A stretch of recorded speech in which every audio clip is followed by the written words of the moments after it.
The last place I wanted to be was Frostnipistan. This one's wife. Why is criticism labelled hate? Hello, I'm H.G. Tudor. Hate is a very strong emotion. Hatred is such that it would mean that you would be compelled to do something towards somebody to cause them harm if you hated them. You might want to physically assault them, burn down their home, damage their business, cause them to lose their job, humiliate them in public, and quite possibly even go so far as to kill that individual. Hate is such a strong emotion that it would result in wanting to do certain things that I've just described to another individual. Yet the term hate is bandied around in circumstances where what is being exhibited is nothing like hatred. This is something that we commonly see in relation to this one's wife, both in terms of what she says and what her supporters say. I know that many of you who disapprove of the way that this one's wife behaves dislike her. It isn't hatred. It's true to say that there are some individuals that hate this one's wife, which ultimately seems somewhat irrational because she hasn't impacted upon them in their personal life, but rather they are annoyed with the way that she has conducted herself, yet for them it is somehow translated into hatred, whereby they would want to do her harm. Those individuals are small in number, but they do exist, and you may well have come across some of those individuals that frequent particularly X, exhibiting behaviours that are commensurate with hatred, which seems rather strange given the fact that they don't have any actual nexus or link to this one's wife, and that she has never had anything to do with them personally. It is far more understandable for people to be annoyed by her, irritated by her, that they dislike her, that they can't stand the way that she talks, that they find her conduct disgusting, that they hold her in contempt. All of those reactions are far more understandable as a consequence of the way that she has behaved. And yet, anybody that expresses disgust for instance, the way that she undertook that mock curtsy, that disapproves of the way that she has ostracised Harry from his family, that dislike the way that she always puts herself first and plays the victim, that cannot stand the way that she's so false and pretentious, that they're disgusted by the way that she has had nothing to do with her unwell father, and that she abused, in effect, the late Queen Elizabeth II and Prince Philip when they were dying. The disgust there, the dislike, the annoyance, the irritation is entirely understandable and fits with what has been witnessed. And thus people criticise this one's wife. They do so by reference to the evidence. This one's wife has lied repeatedly. Those lies are provable. Her conduct has been reprehensible in many instances. You can think of all of those examples. I don't need to list them for you.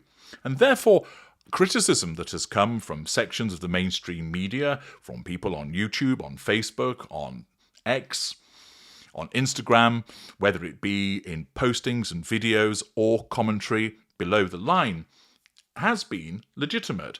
It hasn't been gratuitous.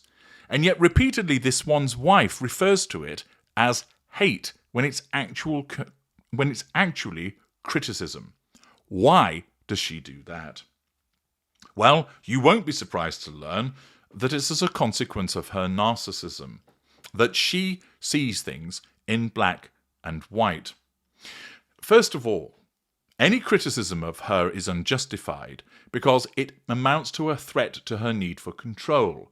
Therefore, her narcissism must reject it. And it must reject it not softly or gently, but immediately and harshly and completely. And therefore, in order to cause her to reject criticism, her narcissism dresses it up as hatred, because then she will have a more visceral, or guttural, because she doesn't understand the difference between those words, but she will have a more visceral response by viewing it as hatred. You see, if she saw it as criticism, she would in effect go, well, there might be a bit of merit in what they're saying. That's no good, because that's not rejecting the threat to control. Her narcissism needs her to have an absolute response, which is, they're hating on me, I reject it.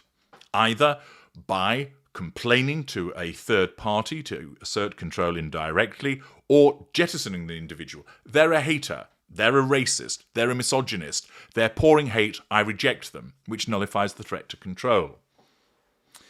Thus, her narcissism causes her to regard what anybody else would see as criticism as hatred, to ensure that she has that deep-seated, full, absolute response to reject the threat to control, because that control is paramount.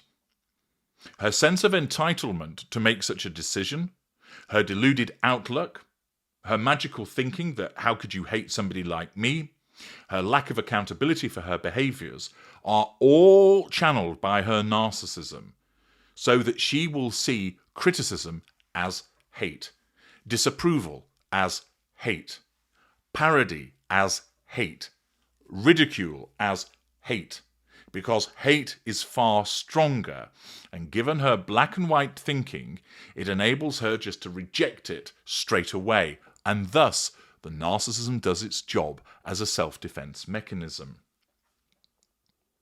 That explains why this one's wife regards criticism in any shape or form as a much stronger thing, namely hatred. But what about her supporters?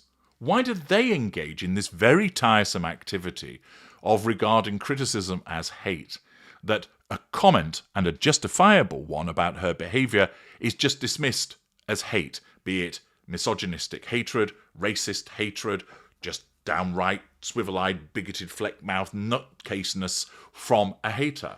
Why do they do that? Well, first of all, many of them just take their cues from this one's wife, because they are incapable of thinking for themselves. She says it's hate, so the sheep that they are, they just trot out what she says. Birds of a feather flock together. They simply see that she calls it hate, so they do as well, because they can't think for themselves, and because of the parasocial relationship that they have with this one's wife, they basically see what she does as always correct, so they just go along with it, without applying any critical assessment by going, hang on a second. That actually is just a criticism. It's not hatred. And whilst I don't necessarily agree with it, I can understand where that person is coming from when they've said that. She does open herself up to criticism. It's not blind hatred, but they don't do that because they lack the ability to engage in a critical appreciation of the argument of another person, because they sit in an echo chamber and they just repeat what this one's wife does. In other instances, you will get individuals such as Meghan Harriman, for example, who recognises that it is not hate, but it suits his purposes to describe it as such because of, first of all, his slavish devotion to this one's wife, so he needs to trot out the party line. This is industrial hate. But also, it serves his own purposes with regard to his own agenda and his own need to assert control also. And thus, he labels it hate, even though he would understand that it's actually just criticism. In other instances, individuals do it because they have nailed their colours to the mast, that it suits their purposes to support this one's wife, that they have their own agenda, whether they're racist themselves, whether they are envious of, for instance, Prince William and Catherine, Princess of Wales, whether it's a case that they're anti-monarchist, whatever it is, it suits their purposes to have this one's wife as some kind of poster girl for their particular movement. And therefore, it's easier just to dismiss somebody as being a hater rather than just understand their argument. Furthermore, for many of these supporters, it's quite clear that they are of low cognitive function. And again, it's easier for their labouring brains to simply label someone as a hating racist than actually try and work through and comprehend the arguments that are being advanced and the evidence that supports them. Why bother to go to the effort of understanding somebody's position based upon the evidence and actually thinking, do they have a point, when you can just dismiss them as a hater? Basically, they're intellectually flabby and lazy. And it's clear from many of the exchanges that I have seen, particularly on X, between people that bother to get into an argument with the sugars, and frankly, I would suggest don't waste your time, and those sugars who, because of their intellectual flabbiness, just trot out, you're a hater, because they are incapable of advancing any contrary argument. Accordingly, whilst I appreciate for many of you it is frustrating that legitimate criticism is always dismissed as hatred, those are the reasons why it's done by this one's wife and her supporters. I'm H.G. Tudor. Thank you for listening.